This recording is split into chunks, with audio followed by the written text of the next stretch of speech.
Okay.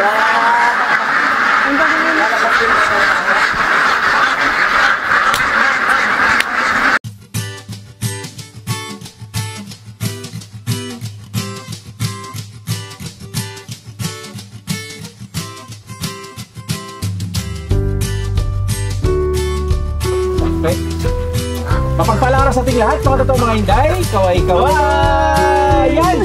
Sa araw po na to, partner, andito tayo sa Kamiling, Tarlac at ipinagmamalaki po namin pinapakilala sa inyo ang Queen, Princess ng Peking Duck, si Engineer, Agri-Engineer Trish. Kaway-kaway tayong Engineer. Yan. Bago tayo magsimula, please follow and like po kayong kanyang page, Agri-Engineer Trish po siya sa Facebook, nalagay po natin. At ngayong umaga, pag-uusapan natin dahil dati po siyang engineer pero ngayon nagmamasteral. And with husband niya, nag-focus na po sila sa production ng Peking Duck. Peking or Peking? Peking Duck. Peking Duck. Yan, alamin po natin ang istorya. Bakit ganun ang nangyari? Ano ba ang nangyari sa buhay niyo? Dati po, di ba po 5 years ako nag-aral sa college. After that, nag-board exam ako and nakapasa. And then, nag-work ako sa mga private company na related din po sa livestock. Okay. Kaya nagkaroon kami ng idea na in-apply din namin after nun. Nung nag-resign po ako kasi medyo mababa sahod eh. Di ba? Ganoon naman po talaga sa sa work. Starting, medyo mababa sahod. Pero after 3 years, ganoon pa rin yung sahod. So, pero bago po yun, bago ako nag-resign, unti-unti na namin nakikilala ang Peking Duck dahil kay Mitz. Kay partner. Dahil po sa kanya, kasi po wala po siyang work before. Ako lang yung nag-work. Tapos nakita niya sa Facebook itong si Peking Duck. So, bakit di natin i-try? Sabi po niya. Siya talaga nagsimula nun. So, instead na pangbili niya ng cellphone yung regalo ng kapatid po niya sa kanya, nung birthday gift niya, ibinili niya ng Peking Duck na ducklings. Tapos po nung nag-grow niya yon yung ducklings, nakita niya parang maganda yung growth ng ducklings na to Ulit sir. Parang kakaiba yung growth ng ducklings na to sabi po niya. So marami pong experiments, mga organic feeds na pinakain niya, yung mga raw materials na nakukuha sa palengke, yung mga sirang gulay, ganun. Trinay talaga niya, as in, lahat in-experiment po niya. Hanggang sa nakita namin na maganda, pati yung market po niya maganda. So, yung unang nabili niyang ducklings, nabenta niya ng 2 months old. Ilang piraso? 100 heads po yun. So, nung nakita niyang maganda yung market, nag-start ulit kami ng panibagong batch. So doon na sabi ko parang mas maganda ata, mag-resign na lang ako Kasi ako po yung marketing niya Ako yung taga-market, siya taga-video. Ako yung nagwa-market, tapos siya yung talagang actual na nagpapakain. Hanggang sa nagtulungan na rin kami. Nung nag-resign ako, share na kami ng work. Tumutulong na rin ako kasi hindi na kaya kasi palaki na lang palaki po yung mga alaga namin Parang nag-expand kami nung nag-expand. Yung kita namin sa first growth, ginamit ulit namin para mag-expand. Yung second growth, expand. Hanggang sa, eto po, lumaki na. Dumami na? Naging 400 heads na po yung breeders namin. Ayan, mga Inday. Partner, talagang sobrang nakakatuwa at nakaka-inspire itong dalawang to. Napakabata pa nila pero nag-English na sila sa agriculture. Ito yung mga dapat gayahin nyo, mga totoong mga Inday. Marami kasing klaseng agriculture, pili lang kayo. May livestock, aquaculture, itong vegetable, o mga every agriculture na mag-engage kayo, talagang tutukan nyo. Katulad sa kanila, talagang nag-decide sila. Importante kasi yung may decision ka at yung partner mo, yun ang best decision na tutulungan ka. Tulad si Mitz, talaga na, siya po nahawak ng camera. Mega love shout out dyan si Mitz. Dyan ka lang. Sabi niya sa kanina partner, nanonood lang daw siya dati sa atin. Si Pino partner, 1 year pala sila nagbablog, pero grabe na sila kalaki, no? So ito yung nakaka-inspire talaga matuto. Please subscribe niyo po sila para mas marami pa silang matulungan at ma-inspired. Partner, konting idea lang dito sa Peking Duck, partner. In my opinion, ang Peking Duck kasi, partner, talagang siya, high value. Siniserve siya sa mga Chinese restaurant. Yes, tama po. Nung pumunta ako sa Vietnam, sa Thailand, ganyan ang mga country, special siya. Sobrang mahal. Anong luto? Nililitsyo nila, partner, parang naka-roasted. Yun. Tapos siniserve nila. Talagang sobrang sarap. Saka sa ibang mga bansa, partner, mahal siya na mura. Pero dito sa atin, mahal na mahal talaga. Magkano po siya, ma'am? Nasa 2K po yung isang buong roasted. 1K to 2K, depende sa mga Chinese resto po kasi kinikater po yung kadalasan eh. Ayun. So, ito po, first time namin na-feature sila sa Peking Duck at sa mga nag-interested, pwede nyo po silang i-message sa Agri Engineer Trish. Sa Ayan. Facebook page. Dito yung farm nila ay pangalan ay Dimitri. Dimitri Farm po, di ba?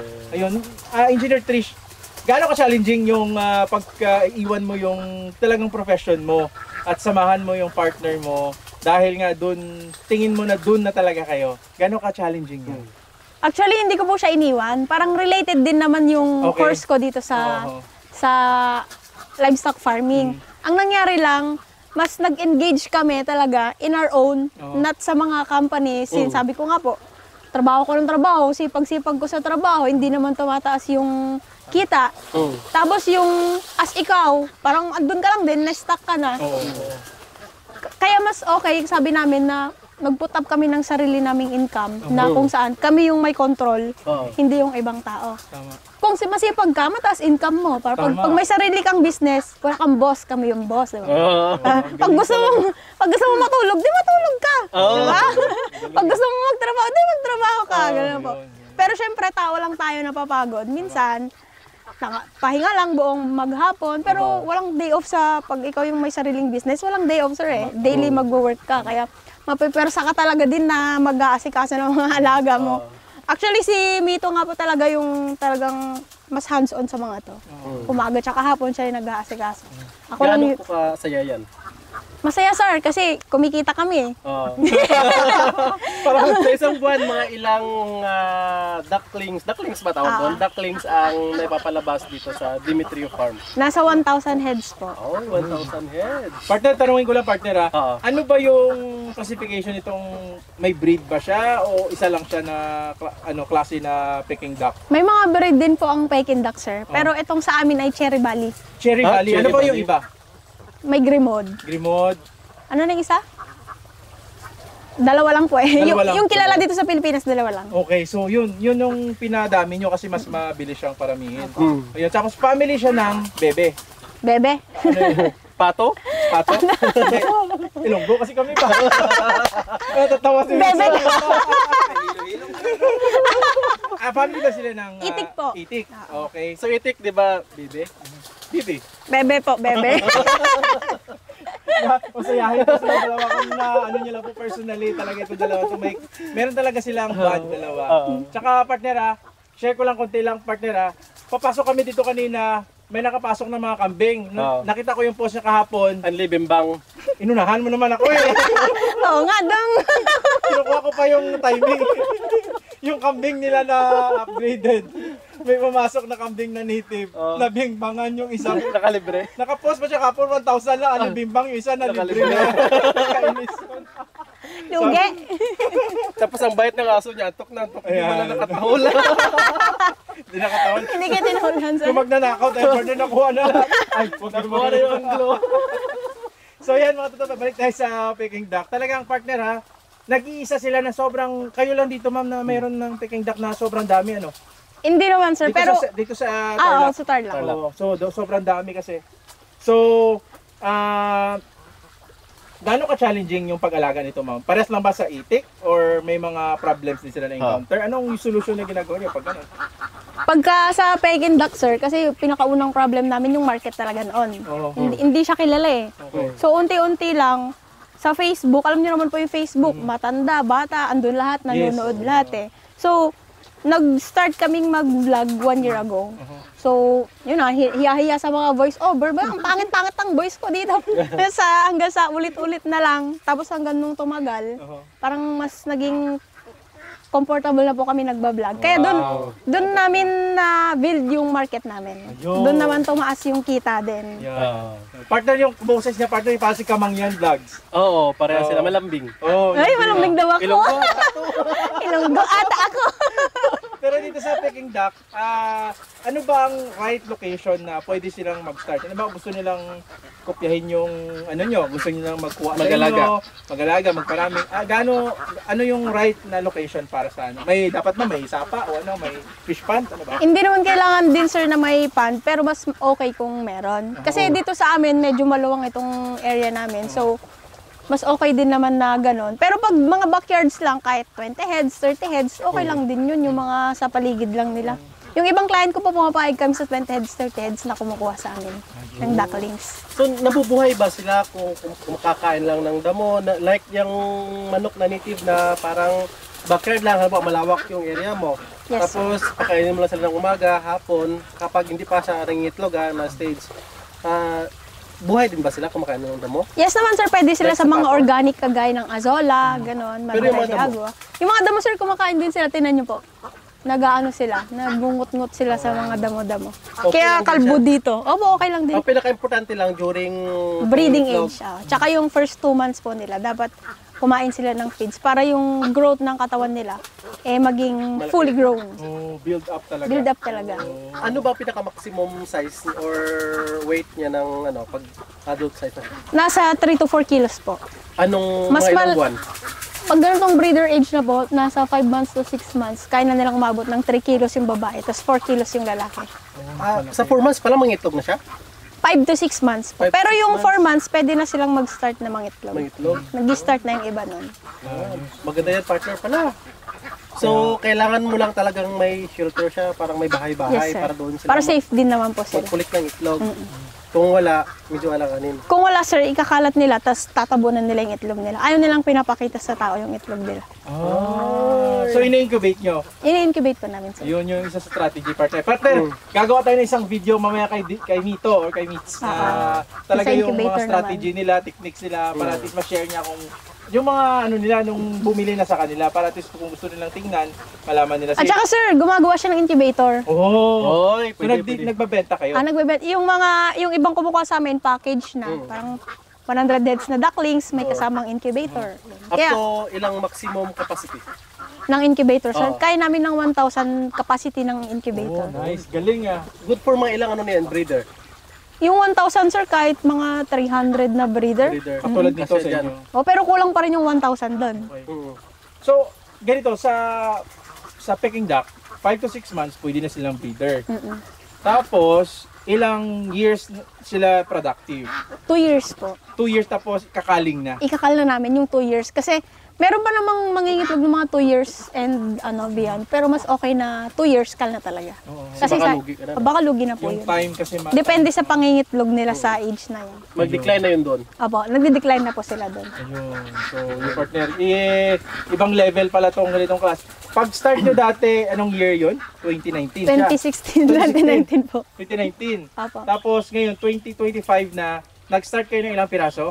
100 heads po yung 100 unang heads, grow tapos namin. grow out, binenta nyo lahat. Opo, Tapos ngayon, nasa 400 na, pero breeder na. breeder na. 1,000 nga per month yung nilabas. Pinaka-minimum na yun, sir. Oh. So, Engineer Trish, nung nag-start na talaga, nag-focus na kayo into Peking Duck business, ano ang nag-change sa life nyo? Ano ang nagpabago? Ano yung pwede mong sabihin na proud of Katas dahil ng Peking Duck.